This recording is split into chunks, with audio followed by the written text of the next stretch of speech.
بسم اللہ الرحمن الرحیم۔ ایک ہمارے بھائی ہیں جن کا کہنا یہ ہے کہ میں روزانہ ہزاروں کی تعداد میں درود پاک پڑھا کرتا تھا، لیکن اب 313 مرتبہ بھی نہیں پڑھا جاتا۔ اس کی وجہ کیا؟ اس کی وجہ بدنگاہی ہے۔ ان کا میسج میں آپ کو پڑھ کر سناتا ہوں۔ کتنے یہ بیچارے پریشان ہیں بدنگاہی کے سبب کہ اس کی وجہ سے عبادات کی توفیق چھین لی گئی ہے۔ بہت زیادہ اوراد و وظائف پڑھا کرتے تھے، بہت زیادہ درود پاک پڑھا کرتے تھے، بہت زیادہ ذکر و اذکار کیا کرتے تھے، لیکن اب بالکل بھی ذکر و اذکار نہیں کیا جاتا، بلکہ ان کو کسی نے کہا کہ تم اتنی زیادہ بدنگاہی کرتے ہو، اب تم وظائف پڑھنا ہی چھوڑ دو۔ خیر اس نے تو مس گائیڈ کیا، کوئی علامہ تھے، علامہ نہیں ہوں گے بہرحال، جنہوں نے بھی یہ مس گائیڈ کیا، کیونکہ بندے کو ذکر و اذکار بالکل نہیں چھوڑنا چاہیے، کیونکہ جو بندہ ذکر و اذکار سے کنارہ کشی اختیار کرتا ہے نا، پھر شیاطین کے حملے اس پر ہونا شروع ہو جاتے ہیں۔ خیر ان کا پہلے میسج پڑھتے ہیں، پھر میں آپ کو بتاتا ہوں کہ بدنگاہی کتنا بڑا گناہ ہے، اس کی نحوست کتنی زیادہ ہے۔ آئے روز یہ میسیجز آئے ہوئے ہوتے ہیں کہ بھئی ہم درود پاک پڑھتے ہیں لیکن فائدہ نہیں ہو رہا۔ یہ تو ہو ہی نہیں سکتا کہ بندہ درود پاک پڑھے اور اس سے فائدہ نہ ہو۔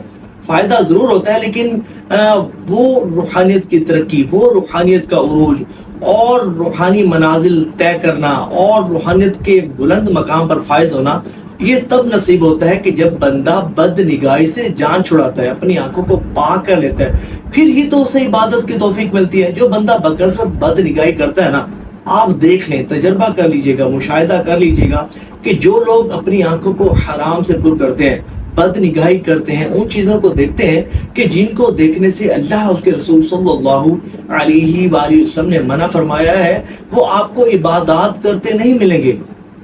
اول تو جو بد نگاہی کرتا ہے اسے عبادت کی توفیق ہی نہیں ملتی، عبادت کی توفیق ہی اس سے چھین لی جاتی ہے، اور اگر عبادت کی توفیق مل بھی جائے تو خشوع و خضوع جیسی نعمت سے بندہ محروم ہو جاتا ہے۔ تو پہلے ان کا میں میسج آپ کو پڑھ کر سناتا ہوں۔ یہ ویڈیو بڑی امپورٹنٹ ہے، اس کو سکپ کر کے بالکل نہ دیکھیے گا، اس کو مکمل دیکھیے گا۔ اللہ نے چاہا تو آج آپ کی بہت زبردست اصلاح ہونے والی ہے۔ اگر آپ بھی بد نگاہی جیسے مہلک مرض میں مبتلا ہیں تو انشاءاللہ عز و جل آج بد نگاہی سے آپ کی جان چھوٹ جائے گی۔ اگر کسی بھی بدکاری میں، حرام کاری میں، کسی بھی برے کام میں آپ انوالو ہیں، انشاءاللہ آج آپ کی جان چھوٹنے والی ہے، کیونکہ آج آپ کو کچھ خوف خدا والی باتیں بھی سناؤں گا، اور اس کے ساتھ بد نگاہی کا بہترین علاج بھی آپ کو بتاؤں گا۔ انشاءاللہ بہت زیادہ آپ کو فائدہ ہوگا۔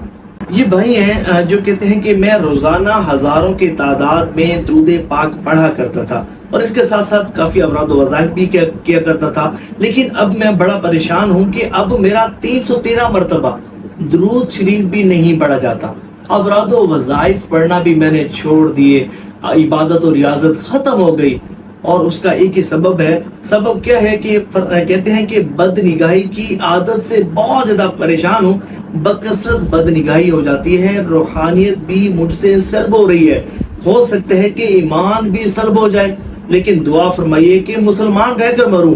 درود پاک کی توفیق اب نہیں ملتی، اور دو وظائف میں بھی تاثیر ختم ہو رہی ہے، اب پڑھے ہی نہیں جاتے۔ میں بہت بدکار ہو چکا ہوں، مجھے کوئی ایسا وظیفہ یا عمل ارشاد فرمائیں کہ بد نگاہی سے مجھے نجات نصیب ہو جائے، اور جو ہے وہ برے کام کرنا چھوڑ دوں، اور مجھے دوبارہ عبادت کی توفیق ملے، دوبارہ مجھے ذکر و اذکار کی کثرت کرنے کی توفیق ملے، دوبارہ مجھے کثرت کے ساتھ اور روزانہ ہزاروں کی تعداد میں درود پاک پڑھنے کی توفیق ملے۔ دیکھیں یہ جو بد نگاہی ہے نا، یہ سخت حرام اور جہنم میں لے جانے والا کام ہے۔ جو بندہ بکثرت بد نگاہی کرتا ہے نا، کبھی بھی اس کی روحانی ترقی شروع نہیں ہو سکتی، اس کی روحانیت پرواز نہیں کر سکتی، اس کا روحانی سفر کبھی بھی شروع نہیں ہو سکتا۔ جو بندہ بکثرت بد نگاہی کرتا ہے، اپنی آنکھوں کو حرام سے پر کرتا ہے، دیکھیں ایک بات یاد رکھیے گا کہ جب بندہ ایک گناہ کرتا ہے نا، اس کے دل پر ایک سیاہ داغ لگ جاتا ہے۔ جب بندہ دوسرا گناہ کرتا ہے تو دوسرا داغ لگ جاتا ہے۔ اس طرح بکثرت جب بندہ گناہ کرتا جاتا ہے، بندے کا جو دل ہے اس پر سیاہ داغ بڑھنا شروع ہو جاتے ہیں، اور یہاں تک کہ ایک وقت ایسا آتا ہے کہ گناہ کر کے دل بالکل سیاہ ہو جاتا ہے، تاریک ہو جاتا ہے۔ یہ وہ وقت ہوتا ہے کہ بعض اوقات دل پر مہر کر دی جاتی ہے، بندے کو عبادت سے محروم کر دیا جاتا ہے، بندہ واعظ و نصیحت بھی سنتا ہے اور اثر نہیں ہوتا، اور بندہ بس گناہوں کو ہی اپنا محبوب بنا لیتا ہے. گناہ کرتے ہوئے اسے بہت زیادہ لذت محسوس ہوتی ہے اور اللہ کی نافرمانی کا خوف بھی دل میں نہیں پیدا ہوتا کہ کہیں اللہ مجھ سے ناراض نہ ہو جائے. یہ سب باتیں ذہن سے نکل جاتی ہیں. نیکیوں سے دوری بندہ اختیار کر لیتا ہے. تھوڑی سی نیکی کرنا بھی اس کے لیے بہت بڑا پہاڑ سر کرنے کے مترادف ہوتا ہے اور بڑے سے بڑا گناہ کرنا اس کے لیے بہت زیادہ آسان ہو جاتا ہے. میں آپ کو چند بزرگوں کے گناہوں کے متعلق اقوال سناتا ہوں کہ جو فرماتے ہیں کہ گناہ کتنی بڑی نحوست ہے. ان کو سنیں گے, سن کر آپ کو انشاءاللہ خوف خدا سے کانپنا نصیب ہوگا. یہ میرے ہاتھ میں ایک بڑی زبردست کتاب ہے, جہنم میں لے جانے والے اعمال. اس میں ان گناہوں کا تذکرہ ہے کہ جن کے سبب بندہ جہنم میں داخل ہوگا. جہاں اور بہت سارے گناہ اس میں ذکر کیے گئے, وہیں ایک گناہ, ایک مہلک اور بڑا گناہ بد نگاہی کا بھی تذکرہ ہے. اور اس میں ان بزرگوں کے اقوال ہیں, بڑے زبردست اقوال, کہ جو بندہ بکثرت بد نگاہی کرتا ہے اس سے نحوست کیا ملتی ہے, اس سے بد نگاہی کا نقصان کیا ہوتا ہے. آپ ان اقوال کو سنیے اور نیت بھی کیجئے کہ اس کتاب کو خریدیں گے. دعوت اسلامی کے مکتبہ سے آپ کو یہ مل جائے گی, پڑھیے گا, بڑا فائدہ ہوگا. حضرت سیدنا بلال بن سعد رضی اللہ تعالیٰ عنہ فرماتے ہیں کہ گناہ کے چھوٹا ہونے کو نہ دیکھو, بلکہ یہ دیکھو کہ تم کس کی نافرمانی کر رہے ہو. اور حضرت سیدنا محمد بن کعب رضی اللہ تعالیٰ عنہ فرماتے ہیں کہ اللہ تعالیٰ کو اپنی عبادت سے بڑھ کر یہ چیز زیادہ پسند ہے کہ اس کی نافرمانیاں چھوڑ دی جائیں. کیا مراد ہوئی؟ یعنی کہ اللہ تعالیٰ کو یہ تو پسند ہے, اللہ تعالیٰ چاہتا ہے کہ اس کا بندہ اس کی عبادت کرے, اس کو راضی کرے, بکثرت عبادات میں صرف کرے. لیکن اس سے زیادہ اللہ تعالیٰ کو یہ پسند ہے کہ بندہ اللہ کی نافرمانی چھوڑ دے, یعنی کہ اللہ تعالیٰ کو ناراض کرنے والے کام چھوڑ دے. یہاں مراد نفلی عبادات ہے. فرض عبادات تو ہم نے کرنی ہے. نفلی عبادات یعنی کہ اگر کوئی شخص ایسا ہے کہ ساری رات جا کر گزار دیتا ہے, نوافل پڑھتا ہے, ساری رات نوافل پڑھتا ہے اور تھوڑی دیر کے لیے گناہ بھی کر لیتا ہے. اور ایک شخص ایسا ہے کہ ساری رات سوتا رہتا ہے, ایک بھی کوئی عبادت نہیں کرتا, 2 نفل بھی نہیں پڑھتا, لیکن گناہ بھی نہیں کرتا, ساری رات سو کر گزار دیتا ہے. تو یہ جو شخص ہے جو ساری رات سو کر گزار دیتا ہے اور گناہ نہیں کرتا, دوسرے شخص سے ہزاروں گنا افضل ہے کہ افضل چیز گناہوں سے بچنا ہے. تو جب بندہ گناہوں سے بچتا ہے تو ہی اسے اللہ تعالیٰ کا قرب نصیب ہوتا ہے. حضرت سیدنا فضیل بن عیاض رضی اللہ تعالیٰ عنہ فرماتے ہیں کہ تیرے نزدیک گناہ جتنا چھوٹا ہوگا اتنا ہی اللہ تعالیٰ کے نزدیک بڑا ہوگا, اور تیرے نزدیک گناہ جتنا بڑا ہوگا اتنا ہی اللہ کے نزدیک چھوٹا ہوگا. منقول ہے کہ اللہ تعالیٰ نے حضرت سیدنا موسیٰ علیہ نبینا علیہ السلام کی طرف وہی فرمایا, اے موسیٰ, میری مخلوق میں جو شخص سب سے پہلے مرا یعنی تباہ و برباد ہوا وہ ابلیس تھا, کیونکہ اس نے سب سے پہلے میری نافرمانی کی تھی اور میں اپنے نافرمانوں کو مردوں میں شمار کرتا ہوں. استغفر اللہ. اور سلف صالحین فرماتے ہیں کہ گناہ کفر کے قاصد ہیں. اللہ, یعنی کہ اس اعتبار سے کہ یہ دل میں سیاہی پیدا کر کے اسے اس طرح ڈانپ لیتے ہیں کہ پھر وہ کبھی کسی بلائی کو قبول نہیں کرتا. اس وقت وہ سخت ہو جاتا ہے اور اس سے ہر رحمت و مہربانی اور خوف نکل جاتا ہے. پھر وہ شخص جو چاہتا ہے کر گزرتا ہے, جسے پسند کرتا ہے اس پر عمل کرتا ہے. نیز اللہ تعالیٰ کے مقابلے میں شیطان کو اپنا ولی بنا لیتا ہے, تو وہ شیطان اسے گمراہ کرتا, ورغلاتا, جھوٹی امیدیں دلاتا, اور جس قدر ممکن ہو کفر سے کم کسی بات پر اس سے راضی نہیں ہوتا. یقین مانے ان بزرگوں نے صحیح فرمایا. یہ جو گناہ ہے نا, جب بندہ بکثرت گناہ کرتا ہے نا, اس کی جہاں اور بہت ساری نحوستیں بندے کو ملتی ہیں, وہیں ایک نحوست یہ ملتی ہے کہ خوف خدا دل سے نکل جاتا ہے. بڑے بڑے گناہ کو کر لینے کے بعد بھی بندہ شرمندہ نہیں ہوتا, نادم نہیں ہوتا, اللہ سے توبہ نہیں کرتا, بلکہ بعض اوقات تو توبہ کی توفیق بھی بندے سے چھین لی جاتی ہے. ایسے گناہ ہے کہ جب بندہ کر گزرتا ہے تو پھر بعض اوقات اس کے دل پر مہر لگا دی جاتی ہے. دیکھیں, جب بھی بد نگاہی آپ نے کر لی, اگر اللہ نہ کرے کہ کوئی مسلمان بد نگاہی جیسی آفت اور مصیبت میں مبتلا ہو, بد نگاہی کرنے والا یہ سوچے کہ بد نگاہی تو میں نے کر لی, جو اس کی لذت تھی, جو اس کے نزدیک اسے لذت ملی, وہ تو اب ختم ہو گئی. ایسا تو نہیں ہے کہ بد نگاہی جو کی اس نے اور جو لذت اسے ملی اور وہ مسلسل اسے مل رہی ہے.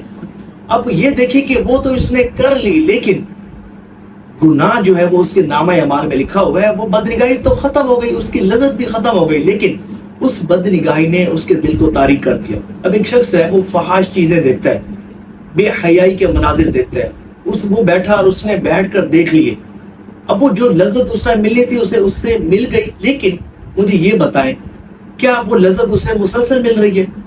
پہلے تو میں آپ کو بتا دوں کہ لذت جو ہوتی ہے وہ عبادات کی ہوتی ہے، گناہوں کی لذت نہیں ہوتی، لیکن بعض لوگ ہوتے ہیں کہ ان کو گناہ کرتے ہوئے بھی لذت محسوس ہوتی ہے۔ اب کوئی شخص ایسا ہے کہ بد نگاہی کرتے ہوئے اسے لذت محسوس ہوتی ہے، اچھا بد نگاہی کر رہا تھا اس وقت اسے لذت محسوس ہو رہی تھی، کیا اسے مسلسل بد نگاہی کرنے کے بعد بد نگاہی کرنا ختم کر دی، بد نگاہی کر چکا، اب ایسا تو نہیں کہ اسے روزانہ ہی اس کی لذت محسوس ہو رہی ہے، ایسا نہیں ہوتا، لیکن جو وہ گناہ کر بیٹھا، جو اللہ کو ناراض کر بیٹھا، وہ گناہ تو اس کے نامہ اعمال میں لکھا ہوا ہے نا، اس گناہ کی نحوست تو اسے مل گئی نا، اب وہ عبادت اور ریاضت سے محروم تو کر دیا گیا نا۔ تو اس کا بہترین علاج ہے سچی توبہ۔ جب بندہ سچی توبہ کرتا ہے تو اللہ تبارک و تعالیٰ بندے کو اپنا قرب عطا فرما دیتا ہے، اس سے راضی ہو جاتا ہے۔ حضرت سیدنا فضیل رضی اللہ تعالیٰ عنہ فرماتے ہیں ایک اور بڑا زبردست قول فرمایا کہ جو بندہ تنہائی میں اللہ تعالیٰ کی نافرمانی کرتا ہے، اللہ تعالیٰ مومنین کے دلوں میں اس کے لیے اپنی ناراضگی اس طرح ڈال دیتا ہے کہ اسے اس کا شعور بھی نہیں ہوتا۔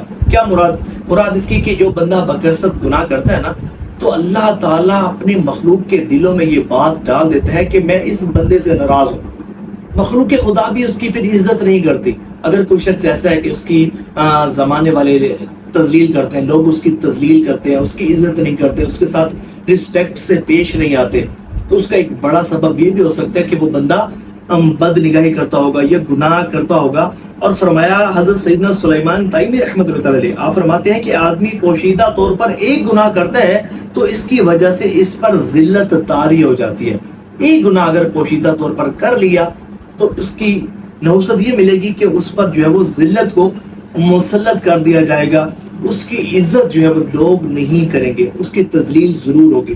ایک اور فرمان حضرت سیدنا عبداللہ ابن مسعود رضی اللہ تعالیٰ عنہ سے روایت ہے کہ نبی پاک علیہ السلام کا فرمان عالی شان ہے کہ مومن اپنے گناہوں کو پہاڑ کی چوٹی پر دیکھتا ہے اور ڈرتا ہے کہ کہیں وہ اس پر گر نہ پڑے۔ یعنی کہ مومن بندہ گناہ کو بہت برا تصور کرتا ہے اور اپنے لیے وبال جان تصور کرتا ہے کہ کہیں ایسا نہ ہو کہ اس کی آفت اور مصیبت میں مبتلا کہیں نہ ہو جاؤں۔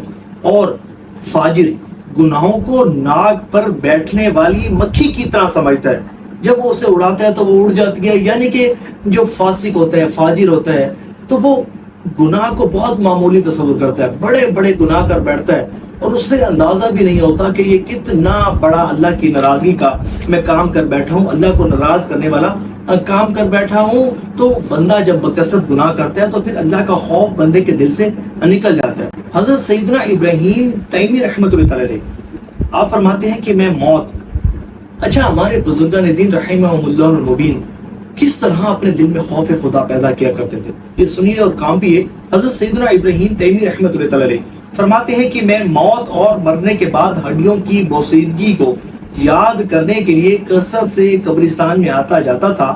ایک رات میں قبرستان میں تھا کہ مجھ پر نیند غالب آ گئی اور میں سو گیا تو میں نے خواب میں ایک کھلی ہوئی قبر دیکھی اور ایک کہنے والے کو یہ کہتے ہوئے سنا، یہ زنجیر پکڑو اور اس کے منہ میں داخل کر کے اس کی شرم گاہ سے نکالو۔ تو وہ مردہ کہنے لگا، یا رب عز و جل، کیا میں قرآن نہیں پڑھا کرتا تھا؟ کیا میں تیرے حرمت والے گھر کا حج نہیں کیا کرتا تھا؟ اور پھر وہ اس طرح ایک کے بعد دوسری نیکی گنوانے لگا۔ تو میں نے ایک کہنے والے کو یہ کہتے ہوئے سنا، تو لوگوں کے سامنے تو یہ اعمال کیا کرتا تھا، یعنی کہ نیکیاں کمایا کرتا تھا، لیکن جب تو تنہائی میں ہوتا تو نافرمانیوں کے ذریعے مجھ سے اعلان جنگ کرتا اور مجھ سے نہیں ڈرا کرتا تھا۔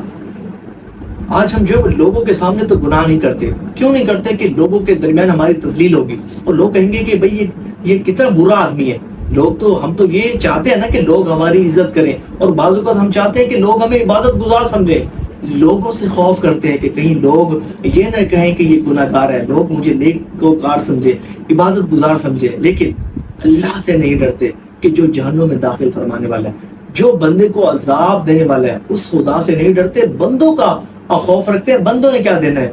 دیکھیں اکثر لوگ جو ہے نا ان کی خلوت پاک نہیں ہوتی، جلوت پاک ہوتی ہے. لوگوں کے سامنے وہ بڑے پاک صاف رہیں گے، بڑے صاف ستھرے، بڑے نفیس، بڑے اچھے اخلاق والے اور گناہوں سے دور رہنے والے. لیکن جب تنہائی میں ہوں گے تو بدنگاہی کریں گے، وہ کام کریں گے کہ جن کو کرنے سے اللہ تعالیٰ نے کرنے سے منع فرمایا ہے. تو یہ وہ لوگ ہوتے ہیں کہ جن پر اللہ بہت زیادہ ناراض ہوتا ہے. تو بدنگاہی کی نحوست یہ بہت بڑی نحوست ہے.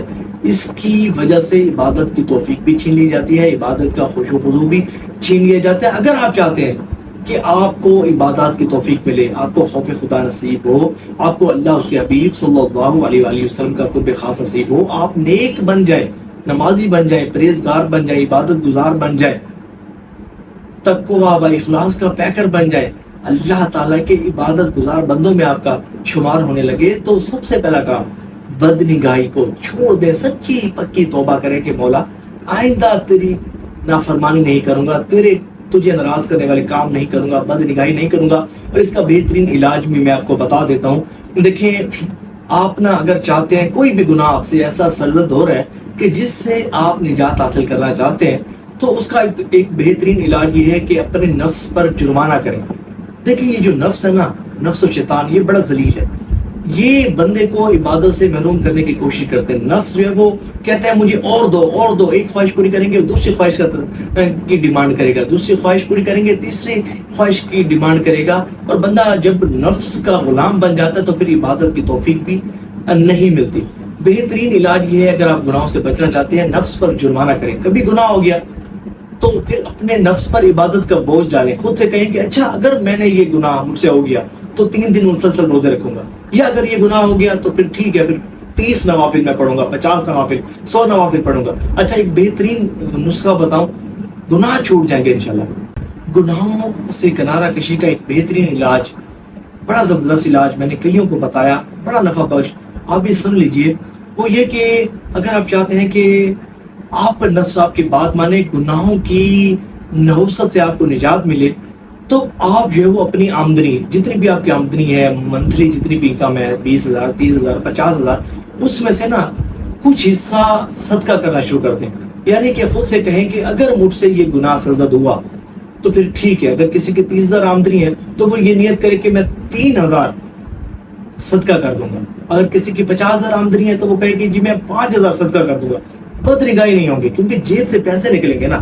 اگر ہو بھی گئی فوراً صدقہ کر دیجیے گا، جتنی آپ نے نیت کی صدقہ کر دیجیے گا. پھر دیکھیے گا آپ کو اس گناہ کو کرنے کی انشاءاللہ کوشش بھی نہیں کریں گے، گناہ کریں گے بھی نہیں، اس گناہ سے آپ کو نجات بھی ملے گی.